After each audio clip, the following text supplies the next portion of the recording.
Iran आणि Israel युद्ध करतात पण बॉम्ब कोण टाकते माहितीये का? United state. हा संघर्ष खरंच सुरक्षेसाठी आहे की तेल, सत्ता आणि जागतिक नियंत्रणासाठी घातलेला एक मोठा खेळ आहे.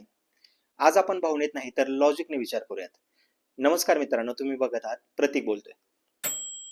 इराण आणि इस्रायल यांचं शत्रुत्व काही नवीन नाहीये. इराण इस्रायलला देश म्हणून मान्यताच देत नाही.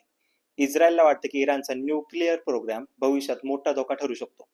दोघांमध्ये थेट युद्ध कमी, पण proxy war, cyber attack, missile threats हे वर्षानुवर्ष सुरूच आहे.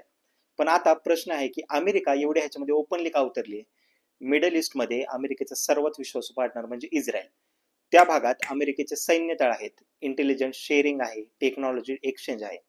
जर इस्रायल कमकुवत झाला तर त्या जागी दुसरा कोणतरी मजबूत होईल आणि तो म्हणजे इराण असेल. आणि इराण जर मिडल ईस्ट मध्ये डॉमिनंट झाला तर अमेरिकेचा इन्फ्लुएन्स तिथे असणारा जरा कमी होणार आहे. म्हणून हा सहभाग फक्त भावनिक नाही तर तो स्ट्रॅटेजिकली आहे. मिडल ईस्ट म्हणजे जगाचं ऑइल हार्ट. हॉर्मुझ स्टेट जगातील मोठा तेल पुरवठा मार्ग आहे. जर इराणने तो बंद केला तर तेलाचे दर आकाशाला भिडतील. अमेरिका थेट तेल विकत घेत नाही इथून, पण जागतिक बाजार स्थिर ठेवणं तिच्या इकॉनॉमीसाठी हे चांगलं आहे.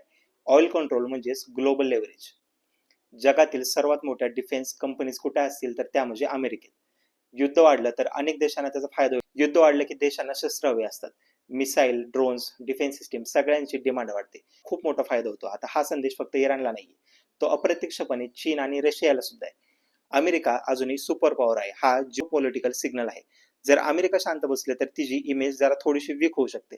पण हा तसा खेळ धोकादायक आहे. जर इराणने डायरेक्ट अमेरिकन बेसवरती हल्ला केला तर रशिया आणि चीन इनडायरेक्टली सपोर्ट देऊ शकतात. तर हे रिजनल वॉर राहणार नाही, ते मोठ्या जागतिक संघर्षात बदलू शकतं. अमेरिका खरंच जग वाचवते की ती आपला इन्फ्लुएन्स, इकॉनॉमी आणि पॉवर टिकवते? युद्धात कोण बरोबर किंवा कोण चूक यापेक्षा मोठा प्रश्न आहे की ह्याचा युद्धाचा फायदा कोणाला होतोय ते. तुमचं मत काय?